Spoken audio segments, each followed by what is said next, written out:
오늘 우리가 읽은 본문은 제자들 중에서 집사를 택한 이야기가 거기 나옵니다. 그래서 오늘날 있는 집사직의 기원으로 많이 생각합니다. 교회가 역사적으로 집사직의 기원이 되는 그러한 본문으로 보는 것은 타당하고 별 문제는 없다고 생각합니다. 좋아요. 그런데 이제 좀 안타까운 건 이제 이 시대에 우리 집사님들이 우리 목사님들이 보기에 여러분 죄송합니다. 여러분 비난하려는 건 아니고 조금 더 적극적으로 주님을 섬겨야 되지 않는가 하는 생각을 하는 것 같아요. 사실 우리 선배님들 교회에서 사역하고 주님 섬긴 거 생각해 보면 참 간절했잖아요. 그러니까 이게 좋은 전통이니까 이런 거 잊지 말고 놓지 말자 이런 선한 의도가 있는 것 같습니다. 우리 교회도 원로 장로님이 4분 계신데 제가 이 말씀 준비하면서 참 우리 교회 중요한 영적 자원 아니신가. 우리 맨 앞에 있는 김순범 장로님 지금 부천 쪽에서도 매일 오시거든요. 그 전에 오산에서 또 오셨어요. 건강하시고 김 장로님하고 해외를 한번 가보면 얼마나 재밌는지 제일 먼저 입국 수속 끝내고 저쪽에서 기다리고 계세요. 동작이 얼마나 빠르신지. 그리고 착하게 생겼나 봐. 빨리 들여보내줘요. 우리는 많이 검사하는데. 또 우리 심 장로님 오늘은 이제 다른 예배 드리시나 싶은데 아직도 운전 잘하세요. 원로 장로님 이제 우리 1세대 원로 장로님들이고 그 뒤에 또 우리 김 장로님, 황 장로님, 그 다음 원로 장로님 4분 계셔서 얼마 전까지 은퇴 장로님 4분이 다 원로 장로님이셨습니다.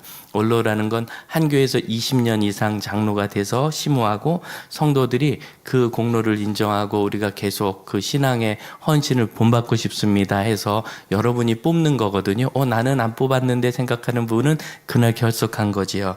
그래서 이렇게 해서 세운 거고 이게 굉장히 좋은 믿음의 전통이고 우리도 어떻게 그렇게 섬기고 함께 주님의 나라를 볼까 이걸 바라보는 것이 중요하고 좋습니다. 그런데 이제 거기에 아무래도 현대가 좀 더 바빠지고 그리고 또 다른 이제 흐름이 하나 있었는데 예전에 제가 어렸을 때만 해도 교회에서 방석 깔면은 이건 거룩한 일이고 식당 가서 치우면 그건 세속적인 일이고 또 교회에서 재정부 봉사하면 거룩한 일이고 회사에서 격리 보면 그건 세속적인 일이고 이걸 분리해 보는 눈이 있었어요. 이걸 이원론이라고 하고 성속의 구별 보는 그러한 이분법적인 사고라고 얘기했는데 이러다 보니까 문제가 생긴 건 이거였어요. 교회에서는 주님께 하듯 하고 밖에 나가면 세상 사람들과 똑같이 하다 보니까 주님이 이제 영광 받으시지 못하고 그 결과로 나오는 게 그거예요. 어디 가서 전도했는데 우리 신우가 권사인데 그 신우 보기 싫어서 교회 안 나간다. 어디 가서 전도했는데 누가 장로인데 내가 그 사람 보기 싫어서 안 나간다. 요 정도는 좀 나은데 어디 가서 전도했더니 우리 교회 목사님, 우리 동네 목사님이 동네 물 다 흐린다. 이런 수준까지 가가지고 교회에서는 거룩한 집사님, 장로님, 권사님, 목사님인데 밖에 나갔더니 아주 세상 사람 살듯이 그렇게 하고 유명한 얘기인데 실제 있었던 일이에요. 저희 시골에 있을 때 우리 권사님은 신년만 되면 교회도 안 나오고 기도원 가도 무조건 일주일씩 기도하고 3일은 금식하고 그런데 오면은 집에 들어오면서 대문을 꼭 발로 차. 손도 있는데 발로 차면서 죄송합니다. 이년아 문 열어 이렇게 며느리를 부르셨어요. 이렇게 교회에서는 안 그런 분인데 집에선 그렇고 왜 그런가? 이건 교회는 거룩하고 세상은 거룩하지 않아도 된다는 이분법적인 사고가 가져온 문제거든요. 그래서 그러면 안 되고 밖에서도 주를 섬기듯이 이게 사도 바울이 종들아 너희 상전들에게 볼 때만 잘하지 말고 보지 않는 때도 주님을 섬기듯이 열심히 해야 된다 이렇게 말씀하셨는데 제가 요즘 우리 청년들 보면 제일 걱정하는 게 뭐냐면 성실과 성장의 가치를 너무 이렇게 낮게 봐요. 이 문제는 우리 부모 세대에게 있는 겁니다. 무슨 소리냐면 아이들에게 유일한 목표는 성적 올리는 것으로만 우리가 12년을 키워놓다 보니까 성적 올리는 것이 사실 내 성적이 올라가는 게 아니라 쟤보다 잘하는 거잖아요. 성공하는 사람은 한 반에 3명밖에 없는 거예요. 1, 2, 3등 외에는 의미 없으니까. 우리 저기 젊은 부부가 교회 열심히 나오는데 쟤들이 초등학교 때 반장, 부반장 그랬대. 니네들 둘이 반에서 1, 2등 했지. 그런 것 같아요. 예전에 그랬었거든요. 그래가지고 만나서 저렇게 결혼했어요. 얼마나 귀여운지 몰라요. 지금 눈을 내리시면 4, 5, 6등이나 7, 8등 한 거를 오해하니까 눈을 크게 뜨세요. 그러니까 이런 거 한 반에 뭐 한 3명만 성공하고 나머지는 해도 안 되니까 우리 다음 세대들이 절망감을 가지고 컸어요. 소망을 가져야 되는데 다 잘할 수 있는 게 있거든요. 여러분, 하나님은 공평하십니다. 믿으십니까? 예, 하나님은 공평하게 돈을 벌게 해주시는 게 아니라 모든 사람을 공평하게 귀하게 생각하시고 모든 사람에게 공평하게 다 은사와 재질을 주셨는데 그 공부 하나로 평가하면 공부에 은사 있는 애만 신나고 나머지 아이들은 운동에 은사 있는 애, 노래에 은사 있는 애, 섬김에 은사 있는 애, 식사에 은사 있는 애, 아이디어에 은사 있는 애, 그림에 은사 있는 애, 얘들은 다 실패자가 되는 거예요. 그래서 얼마든지 잘할 수 있는데 사실은 우리 성도들도 제가 보니까 자기 대학원 공부대로 먹고 사시는 분은 10명 중에 1명밖에 안 돼요. 10명 중에 9분은 사실 대학 공부할 필요도 없고 굳이 갈 필요가 있는가? 제가 정말 몇몇 분은 샘플로 얘기하고 싶어요. 이분이 이 공부를 왜 했을까? 이런 거 얘기하고 싶어요. 그 정도로. 그래서 세상 살고 먹고 살고 가정을 이루고 교회를 섬기고 선교하고 세상을 변화시키는 것은 굳이 성적순이 아닌데 자꾸 우리가 성적 하나만 이야기해 보니까 여기에 실패했던 친구들이 지금 어떻게 돼요? 그 MZ세대 뭐든지 열심히 안 하려고 해요. 열심히 해서 실패만 12년 했거든요. 열심히 공부하고 학원에 돈 엄청 갖다 붓고 집은 가난해지고 그랬는데 실패했잖아요. 그러니까 열심히 하는 것의 가치를 우리 친구들이 못 느껴서 MZ세대의 표어가 이거랍니다. 하마터면 열심히 할 뻔했네. 이거래요. 열심히 해야 성장하고 대충 해서 성장할 수 없어요. 우리 청년들이 이 세상을 변화시키려면 그 아이가 학교에서 공부를 하든지 뭐 학원에서 누굴 가르치든지 혼자 기술을 배우든지 아니면 묵상이라도 뭐든지 열심히 해야지 그렇게 열심히 한 하루하루가 쌓여서 어느 날 6개월, 1년, 3년, 5년 후에 열매를 거두는데 그 과정을 열심히 하면 틀림없이 열매가 있다는 것을 우리 아이들이 12년 동안 경험을 못한 거예요. 한 반에 3명 빼고는. 그러니까 이게 어려움이 있는 거지요. 그래서 이 땅에서도 우리가 열심히 해야 된다라는 것을 교회가 강조하고 사도 바울의 가르침을 따르고 교회 전통을 따르고 그럼 일본 사회가 굉장히 뭐 만들면 참 잘 만든다 그래서 한때 일제 그런 품질의 상징 같았잖아요. 그랬을 때 그 이유가 어디서 났는가? 예? 400년 전에 처음 복음이 전파되고 그때 기독교화됐던 그리고 그 정신이 일본 사회에 들어가서 이것은 하나님이 주신 것이다 라고 생각하고 무엇이든지 열심히 해라 했던 것이 이제 하나님 빠지고 내 천직이다 생각해서 무엇이든지 열심히 해라 하는 어떤 그런 사고의 그 변화를 가져왔다라고 그렇게 이야기하는 것을 저는 들었는데 뭐 제가 다 조사해 보진 않았지만 분명히 기독교 정신과는 아주 관련이 깊은 것 같습니다. 그래서 일본 분들이 일본에선 전도가 안 되는데 해외 오면 그렇게 전도가 잘 되는 것 같아요. 정신 자체가 그러니까 그분들 해외로 가면 전도하면 전도 잘 돼요. 우리 교회로도 그랬던 적이 있어요. 그렇습니다. 그래서 우리가 거룩한 것과 세속적인 걸 구별하지 말고 하나님이 주신 것인 줄 알고 또 온 땅에 충만하고 다스리는 것이 하나님 뜻이니까 문화의 명령 이것을 잘합시다 해서 이론론적 세계관이 1980년대부터 한국교회에 굉장히 강조됐어요. 그래서 심지어 우리 교회 같은 경우에는 장로님의 자격 조건 중에 8번째로 회사에 찾아간다도 있어요. 회사에 찾아가서 당신 상관, 당신 동료, 당신 하급자들이 어떤 사람이냐고 얘기하는 걸 듣겠다. 물론 가본 적은 없어요. 그냥 그 마음으로 본인이 생각하시라는 거예요. 여러분, 우리 교회 목사님이 누가 오신다 그랬을 때 교회에서 너무 잘하고 집에 가서 아내 때리거나 아내한테 매맞거나 그런 분위기를 원치는 않잖아요. 맞는 건 괜찮아요? 때리면 안 되고. 그런 분을 원하는 건 아니잖아요. 그렇게. 하지만 문제는 뭐냐면 이러다 보니까 밖에서 일하는 것이 뭐 삶의 예배. 여러분, 그거는 강조고 은유지 진짜는 아닙니다. 예를 들어서 회사 열심히 하는 건 네가 회사 열심히 한 거지 예배한 건 아니에요. 오해하면 안 돼요. 삶의 예배라는 건 그걸 그만큼 강조해서 왜? 한쪽으로 막 치우쳤으니까 이쪽으로 끌어당겨서 중심을 잡게 하려는 거예요. 그런데 요새 이쪽으로 너무 치우쳐서 교회 공동체도 필요 없고 심지어 주일을 나는 오면 맨날 졸면서 회사 일만 열심히 하면 되는 것으로 오해하는 거꾸로 치우침이 있는 거예요. 그래서 이것도 조심해야 됩니다. 그런데 이런 치우침이 있다는 것이 우리 목회자들에게 많이 강조됐던 것 같아요. 위기의식이 있었던 것 같아요. 대표적인 것이 교회의 야구장화죠. 야구장화. 아세요? 축구장화, 축구로 하면 우린 야구 잘 모르니까 축구는 한 팀에 12명씩, 11명씩 뛰어서 22명, 그리고 주심과 선심 2명에서 25명이 어떻게 죽도록 뛰어다니죠. 그런데 진짜 뛰어야 되는 저처럼 배 나오는 사람들은 자리에 앉아서 소리만 질러 뛰어! 막 이렇게 골이 넣어! 막어! 막 소리만 질러. 사실 뛰어야 될 애들은 스탠드에서 구경하고 2만 명, 5만 명, 10만 명. 휴식이 필요한 25명은 죽도록 뛰어다닌다. 교회가 소수의 사람만 막 사역을 하고 나머지는 안 한다. 이게 이제 조지 바나라는 교회 성장학자가 30년 전에 이야기한 겁니다. 꼭 그 사람들이 야구를 좋아하니까 야구장 갔다. 이런 일 때문에 교회에 있는 이런 사역을 집사님들이 맡아야 됩니다라는 것을 많이 강조하다 보니까 오늘 제가 드리고 싶은 첫 번째 얘기는 그거예요. 이 6장의 집사에 관한 얘기만 보면 평신 너도 일 시켜야 돼, 나눠도 해야 돼, 누구나 해야 돼, 목사님들은 말씀 전하고 집사님들은 다른 일을 하는 거야. 이렇게 자꾸 이렇게만 봐요. 그래서 원래 이 본문이 무엇을 이야기하고 있는가를 좀 놓치는 것 같아요. 물론 그 부분 중요합니다. 중요해요. 그런데 여기서 핵심은 뭐냐면 6장 1절이에요. 제자가 더 많아졌는데 부흥했죠. 그런데 잘 보세요. 믿는 자가 더 많아졌는데 이렇게 안 지죠. 성도가 더 많아졌는데 이렇게 적지 않아요. 제자라고 적어요. 예전에 개역 성경에서는 제자와 성도를 막 혼용해서 번역을 했었어요. 그런데 개정 성경에 나오면서 믿는 자라는 단어, 신도, 성도, 그리고 제자를 분명히 구분해서 원어대로 번역을 잘 갈라놨어요. 그래서 여기는 제자가 늘어났다. 그러니까 성도가 늘어났을 뿐만 아니라 그들 중에서 주의 도를 확실히 따르고 더 헌신하는 사람. 왜 교회 오면은 이게 진짠가 하고 긴가민가 하고 오시는 분. 그 다음에 나도 이렇게 천국의 길을 가고 싶어 하고 적극적으로 오시는 분.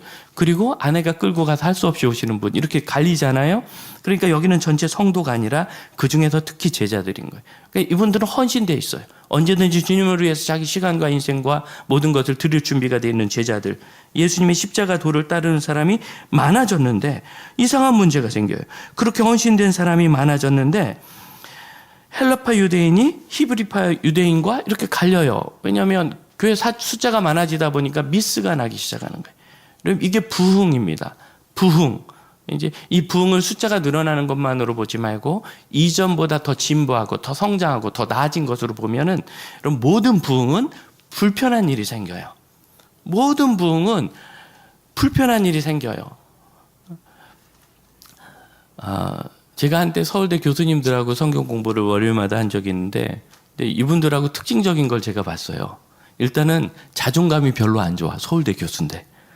내가 뭐도 못해. 아마 똑똑하니까 자기가 잘하는 거 말고 못하는 것도 잘하는 것 같아요. 그래서 못하는 걸 너무 잘 알아. 그래서 자존감이 의외로 좋지 않아요. 의외죠. 예, 서울대 학생도 대단한데 교수님 얼마나 대단해? 그런지 그래요. 그리고 두 번째, 휴일날 어디를 못 가요. 길이 막혀서.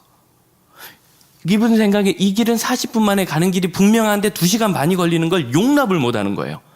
그래서 휴일날은 아무 데도 안 가요. 적지 않은 분들이. 물론 꼭 가야 되면 가겠지만 웬만하면 안 가려고 그래. 휴일날 길이 막히는 이유는 길에 차가 부흥해서 그래요. 그러니까 막히지. 그럼 불편하죠. 우리 교회가 예전에는 여러분 1층 카페가 텅 비었었어요. 제가 처음 2010년에 와서 설교할 때 텅 비었고 평일날도 텅 비어서 저 앞에 있는 요 앞에 있는 중학교에 학생 지도 선생님이 교회에 항의하러 왔었어요. 여기 이렇게 텅 빈데 문 열어놔서 우리 학교 애들이 담 넘어가서 여기서 잔다. 거기서 잤어요, 애들이. 긴 벤치 같은 게 있었거든요. 잤죠. 그러니까 아무 때나 와도 교회가 텅 비어 있고 그럴 정도로. 예. 아무 문제 없어요. 하지만 여러분, 정말 사람들이 모이는 교회, 많이 모인 교회 어떻습니까? 주일날 이 10시 예배는 못 들어와요, 10시에 오면. 그렇죠. 우리 교회는 10시 40분에 와도 자리가 있지만, 이렇게 10시에 오면 못 들어가요. 1시간 전부터 줄 서야 예배 시작 20분 전에 문 열면 그때 들어가서 앉을 수 있고, 나머지는 영상 예배하는 곳으로 이렇게. 불편해요, 안 불편해요? 부흥하면 불편한 게 많이 생겨요. 왜? 사람이 많고 자원은 한정적이다 보니까 공간도 한정적이고 모든 거 한정적이다 보니까 불편한 일이 많이 생겨요. 그런데 여기서 문제는 뭐냐면 굳이 제자가 많아졌다고 쓴 이유가 뭐예요? 불편함을 강조하려면 성도가 많아졌다고 하면 훨씬 더 많아진 건데 그중에서 그래도 헌신된 사람을 나타내는 말 제자라고 굳이 헬라어를 쓴 이유는 여기 충분히 이 문제가 없을 수도 있었다라는 뜻이에요. 그분들이 사역을 하면. 그래서 그 일을 해결하기 위해서 3절 너희 가운데서 성령과 지혜가 충만하여 칭찬받는 사람 7을 택하라. 그래서 7명을 택하라. 그래서 이걸 7 집사라고 이야기하는데 여러분 사실은 여기 있는 이분들이 굳이 집사는 아닙니다. 왜 그러냐면 헬라어 성경을 보면 여기 7을 택하라. 숫자만 나와 있어요. 그럼 이 사람들이 집사인가 아닌가? 성경의 스데반이나 빌립을 한 번도 집사라고 부른 적이 없어요. 사도행전 21장에 보면 빌립 집사의 집에 바울이 갔다. 그런데 7 집사 중에 하나인 빌립의 집에 바울이 갔다 그랬는데 성경 원문엔 거기 집사란 단어가 없어요. 7명 중에 한 사람인 빌립의 집에 갔다 그래요. 그래서 사실은 빌립이나 스데반을 한 번도 집사라고 성경 부른 적이 없어요. 그냥 우리가 후대에 그렇게 부른 거예요. 집사였을 거라고 생각은 하지만 장로일 수도 있고 교사일 수도 있고 사실은 빌립은 전도자고 스데반도 제가 보니까 전도자예요. 요담의 스데반이 순교할 때 교회에서 밥 나눠주다 순교한 게 아니에요. 교회에서 행정 담당자 하다 순교하고 뭐 차량 운행하다 순교한 게 아니라 복음 전하다 순교했어요. 복음 전하다. 제가 보기엔 스데반도 전도자고 빌립도 전도자예요. 나머지 분들은 잘 성경에 안 나오니까 모르겠지만. 그래서 여기 있는 사람들은 이게 왜 중요하냐면 자꾸 우리가 집사직 그 직분에 집중해서 이 성경을 보니까 목사는 그런 거 안 하고 말씀에 전무하고 또 옛날에는 말씀에 전무하다고 번역을 했거든요. 4절 그런데 지금은 오로지 기도하는 일과 말씀 사역에 힘쓰리라 돼 있죠. 이게 적절한 번역이에요. 전무한다는 것은 다른 건 안 하고 이것만 한다 그런 의미가 있잖아요. 이거는 번역자가 자기 생각을 가지고 좀 과도하게 번역을 한 거예요. 왜 옛날에는 그런 사람들이 진짜 목사님은 돈 셈도 할 줄 모르고 버스비가 얼마인지도 모르고 세상의 일은 다 모르고 그냥 말씀만 전하는 사람 이런 게 한국교회에 있었어요. 저 어렸을 때는 그런 분이 진짜 좋은 목사라고 생각했어요. 여러분 그렇지 않아요? 여러분 정말 그런 목사님을 원하면 설교 들을 때마다 속 터질 겁니다. 정말 아무것도 모르시네 이 생각이 들 거예요. 요즘 국무총리를 뽑아놓고 버스비가 얼마인 줄 알아요? 이거 물어봐요. 여러분 국무총리쯤 되는 사람은 버스를 타더라도 얼마인지 안 따지고 타요. 왜냐하면 얼마 안 한다는 걸 알거든. 죄송합니다. 저도 버스 탑니다. 제가 지방 갔다 SRT 타고 서울에 오면 대개 한 11시 전후로 오는데 그때 택시를 한번 타봤는데 너무 비싸가지고 이건 뭐 이렇게 비싸. 그 다음에는 걸어와 봤어요. 그랬더니 너무 좋아. 그런데 잠자는 게 너무 늦어요. 그래서 그 다음부터 알아보니까 버스가 한 번에 오더라고요. 그래서 타요.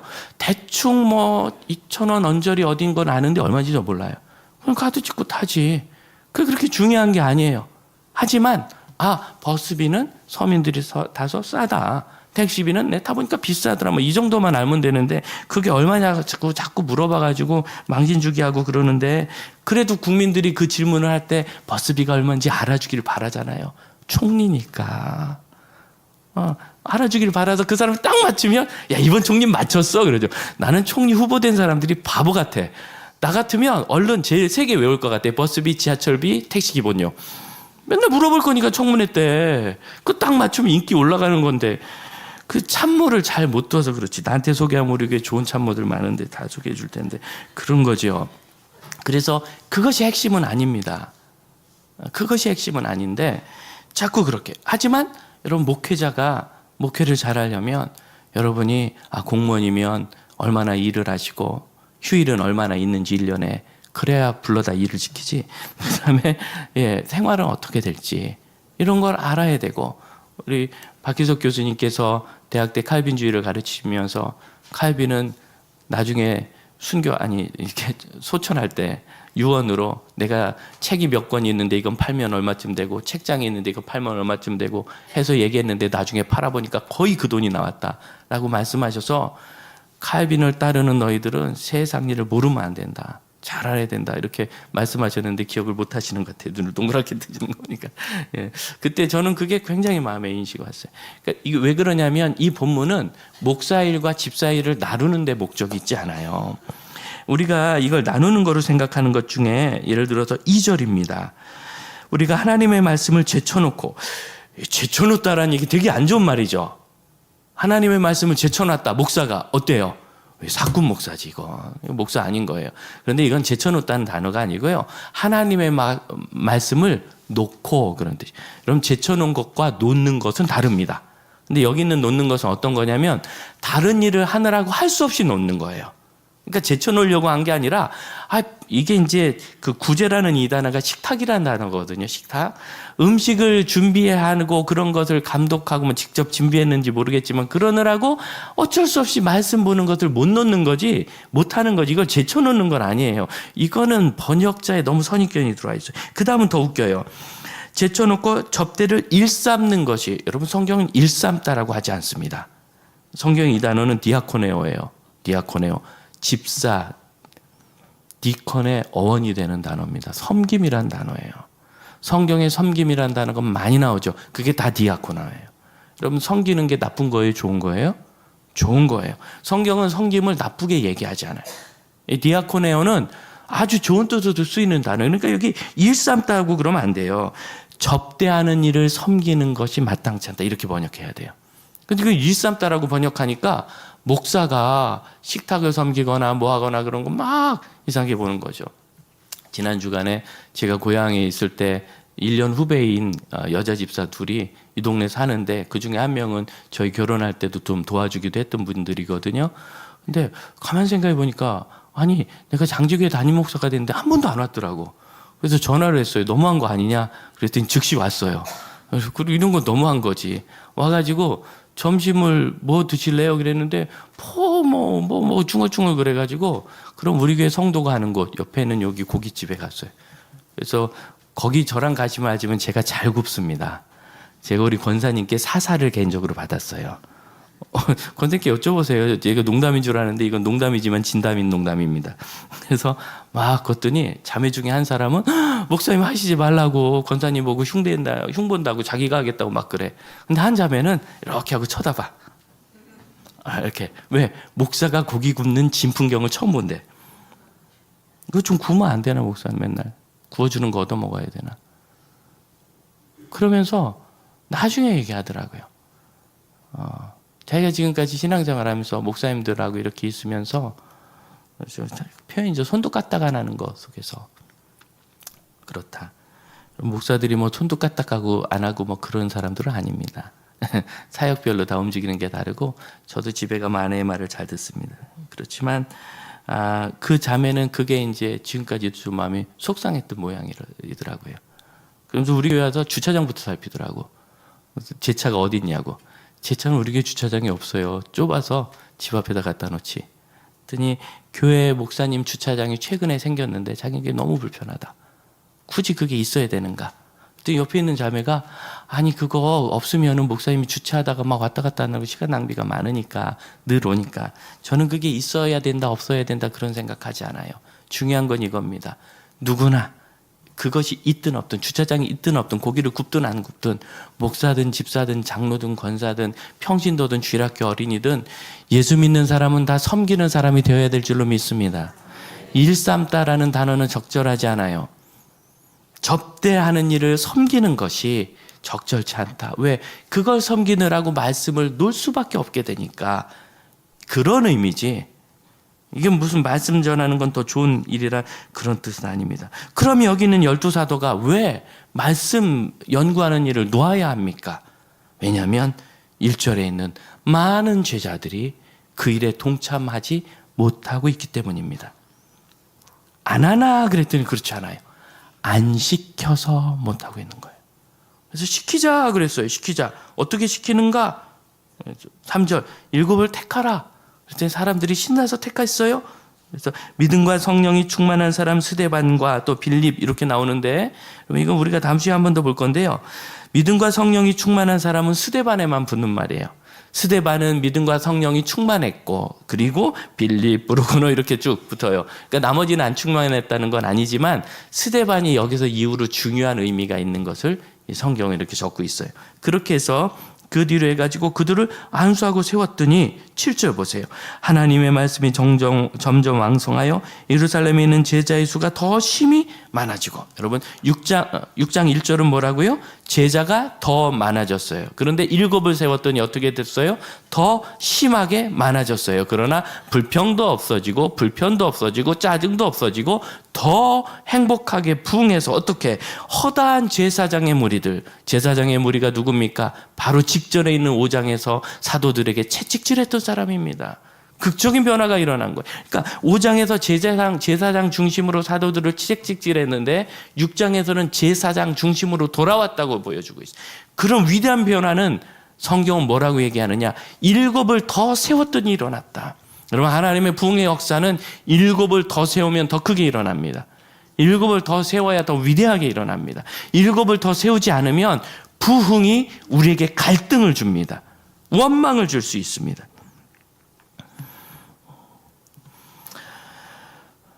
또한 그 부흥하는 가운데서 7을 더 세워야 되는 중요한 이유는 복음이 이렇게 지체되지 않기 위해서예요. 존 스타트 목사님은 이 사도행전의 이 6장까지를 가지고 마귀가 3가지로 복음에 저항했다라고 말해요. 첫 번째는 박해로 억눌렀다. 박해하고 못하게 하고 억지를 쓰고 막 때리고 그랬다는 거죠. 두 번째는 아나니아 사건처럼 내부적으로 위선을 일으켜가지고 이게 전부인데요. 거짓말을 하게 해가지고 공동체를 지지했다. 첫 번째는 어떻게 이겼죠? 그들이 예수의 말씀에 더 순종하면서 이겼어요. 사명을 이뤘고. 두 번째는 성령께서 직접 나서셨어요. 그렇죠? 세 번째 교회에 대한 도전이 뭐냐? 내부적인 다툼으로 지도자들의 시선을 다른 곳으로 돌리게 하는 내부적인 다툼으로. 행정적 문제가 생길 수 있는데 왜 원망을 할까요? 이 공기술은 이게 불평하다는 거냐? 공기 좀 뭔가 불평한 것 같습니까? 중얼중얼 계속 얘기했다는 거예요. 누가 말했어? 누가 그런데 사람들이 이런데 오늘날 우리 교회도 종종 들리는 말이에요. 사람들이 말하는데요. 이런 얘기가 있어요. 그런 얘기가 있는 건 중요한 게 아니에요. 사람이 있는데 얘기가 없으면 다 벙어리지. 사람이 있으면 얘기가 있어야 돼요. 그리고 다 주님을 사랑하니까 다양한 의견이 많이 나올 거예요. 문제는 불평이라는 것이 문제예요. 그것이 그냥 말하는 것이 아니라 불평하는 말. 이 세 번째 사단의 도전을 존 스토트 목사님은 제일 위험하다라고 얘기했어요.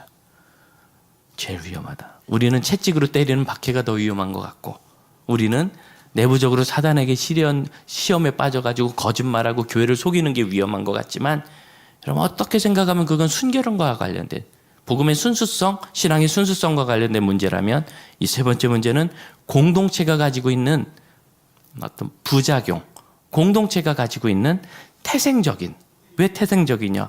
모든 사람은 죄인이거든요. 죄인들이 모였기 때문에 그 안에서 죄의 현상이 나올 수밖에 없어요. 우리 예수 믿어서 거룩해진 것은 하나님께서 신분의 변화로 양자를 삼아주신 것, 자녀를 삼아주신 것이지, 우리가 거룩한 존재가 이미 돼버렸다는 뜻은 아닙니다. 우리는 그 거룩을 추구하고 이루어가야 되는 사람들입니다. 그래서 교회는 태생적으로 이런 문제를 가지고 있는데, 여기서 큰 문제는 뭐냐면 원래 그런 문제가 있는데 그것으로 교회를 고통스럽게 만들었다는 거예요. 그래서 사도들의 시선이 그쪽으로 확 뺏길 수 있을 때, 그때 이들은 어떻게 해요? 기도하고 의논해서 사람을 더 세우자. 그랬더니 더 부흥하는데도 이제는 구제 문제가 없어졌죠. 여러분, 문제는 잘 해결하면 부흥의 길이 됩니다. 결국 어떤 상황에서도 박해를 하고 때리든지, 내부적으로 위선의 문제가 있든지, 교회에 어떤 그 조직의 문제가 있든지, 복음은 계속 전해서 왕성해졌다. 여러분, 이 7절이 너무나 중요한 거예요. 점점 더 왕성하여 제자의 수가 더 심히 많아지고, 왕성하다와 많아지다는 이 두 동사는 미래형으로 열린 동사예요. 그래서 계속되고 있다는 거예요. 그러니까 이게 왕성하다 끝, 이게 아니라 왕성하고 있다, 앞으로도 계속 그럴 거다. 지속적인 부흥. 여러분, 사람에게는요 부흥 DNA가 있어요. 부흥 DNA. 창세기 1장에 보면 에덴에 아담과 하와를 두시고 뭐라고 얘기했어요? 하나님 처음 만날 때 만나서 반가워, 인사 이거 아니겠어요? 에덴 마음에 드니? 이거 준 거 아니겠어요? 여기서 둘이 잘 지내고 있나? 여러분, 이런 거 물어봐야 되지 않겠어요? 그런데 하나님은 너무나 뜻밖의, 물론 다른 말씀을 하셨는지 모르지만 성경에는 뭐라고 하셨어요? 첫 마디가 생육하고 번성하라. 좀 첫 인사는 과한 것 같아. 생육하고 번성. 그런데 이 히브리어 생육하다라는 단어는 원래 번성한다는 단어예요. 많아지다. 그래서 하나님이 하신 말씀은 이거예요. 번성하고 번성하라. 여러분, 인류를 처음 하나님이 만드시고 땅에 충만하라는 말씀 이전에 번성하고 번성하라고, 그게 뭐예요? 번성이 부흥이죠. 부흥 DNA를 주신 거예요. 우리 교회가 다음 세대 양육에 정말 모든 것을 겁니다 하는 만큼 열심히 하는 첫 번째 이유를 말씀드렸죠. 교회 미래를 연다, 이거 아니에요. 저는 교회 미래를 여는 것에 그렇게까지 사명이 있지 않아요. 왜냐하면 저는 현재만 살고 천국 갈 거라서 미래는 우리 후배들이 알아서 할 줄로 믿어요. 뭔 미래를, 지금 현재도 그런데 사실은 현재를 위해서 그러는 거예요.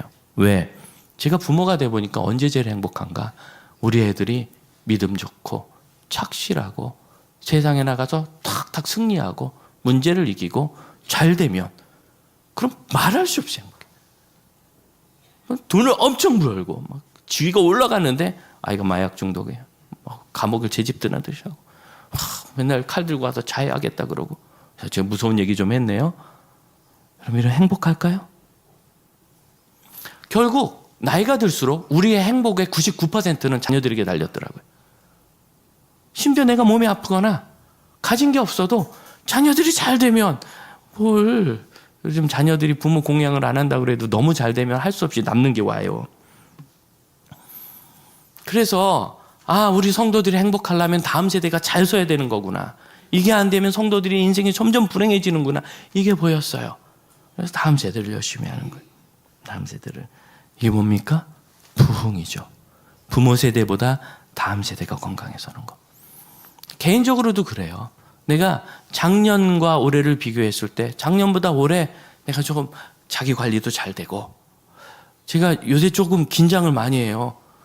배가 자꾸 나와요.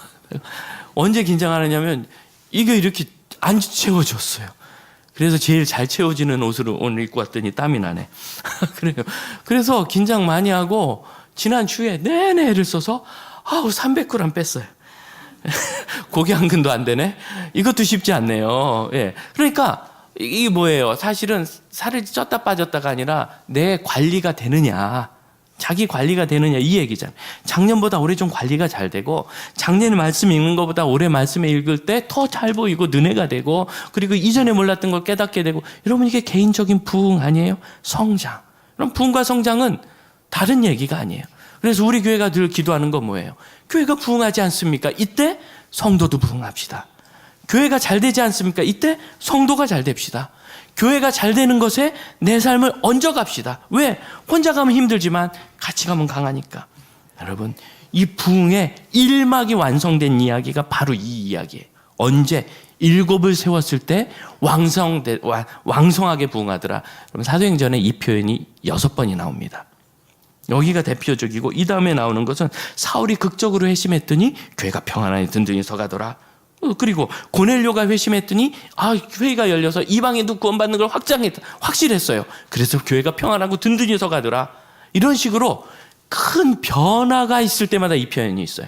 우리가 앞으로 이 변화의 말씀을 그때그때 살펴볼 건데, 왜 중요하냐면, 여러분, 하나님은 지금 우리를 여기 완성으로 두시지 않으셨습니다. 이 다음에 갈 곳이 있는 거예요. 1막이 끝나면 2막이 열리는 거예요. 2막이 끝나면 3막이 있어요. 그런데 1막의 부흥이 어디서 완성됐는가? 이거는 교회론으로 보면 우리가 지역 교회로서의 완성되는 그 자리는 어디냐? 7을 더 세우는 거예요. 필요에 따라서 12이 필요하면 12를 더 세우고, 시간이 지나면 또 12를 더 세우고. 왜? 부흥하니까 틈이 나고, 그 틈에 더 많은 사람들이 사역하면서. 그럼 교회의 의미가 뭡니까? 우리가 이 세상에서 반드시 떠나 천국에 갈 건데, 여기 있는 어떤 것도 천국으로 못 가져가요? 뭔만 가져가죠? 우리가 주님을 위해서 한 것만 가져가는 거예요. 전도한 영혼들이 우리와 함께 갈 거고, 또 우리가 그 사람 교회 와서 흔들흔들 하는데 그를 잘 붙잡아서 믿음 잃지 않도록 해서 천국 가면 만날 거고, 또 우리가 주님을 위해서 많은 봉사를 한 것, 예수님 뭐라 그러세요? 천국에 심겼다 말씀하시죠? 땅에 있는 것으로 하늘 창고에 들였다 말씀하시죠? 이건 홍승영 얘기가 아니라 예수께서 약속하신 겁니다. 그럼 그걸 어디서 할 거예요? 교회가 그 일을 하도록 최적화된 조직이에요. 그래서 사도행전이 교회의 완성을 부흥의 첫걸음으로 두고 있는 것이 이 7을 세운 일입니다. 여러분, 부흥의 1막이 여기 완성될 때 이제는 그 다음 걸음이 있다는 걸 믿으시길 바랍니다. 그럼 여러분, 각 가정도 이제 이루었다, 이제 우리 둘이 다 해가지고 이제 애들 다 키웠으니까 이제 이루었다. 아니, 1막이 1막. 그럼 거기서 2막으로 가려면 1막을 완성시켜야 돼. 마지막 사명, 마지막 사명. 하나님의 사람이 서는 은혜가 있기를 축복합니다. 우리 이 소망을 갖고 찬양 부르고 기도할 건데, 제가 이 찬양을 부를 때 자꾸 눈물이 나서 부르기 전에 항상 울지 말아야지를 결단해요. 그런데 왜 우나 그랬더니 교회라는 말이 많이 나와서 그런 것 같아요. 교회는 예수의 몸입니다. 세상에서 그거보다 더 중요한 게 어디 있어요? 예수님의 몸보다. 교회는 예수님의 몸입니다. 그래서 예수님이 이 세상에 사역하시는 길입니다. 그러니 그거보다 더 중요한 게 어디 있어요? 그냥 어떤 교회, 아니요. 그냥 주님께 순종하는 모든 교회는 다 존귀해요. 교회이기 때문에 바로 여러분입니다. 여러분이 교회입니다. 찬양합시다.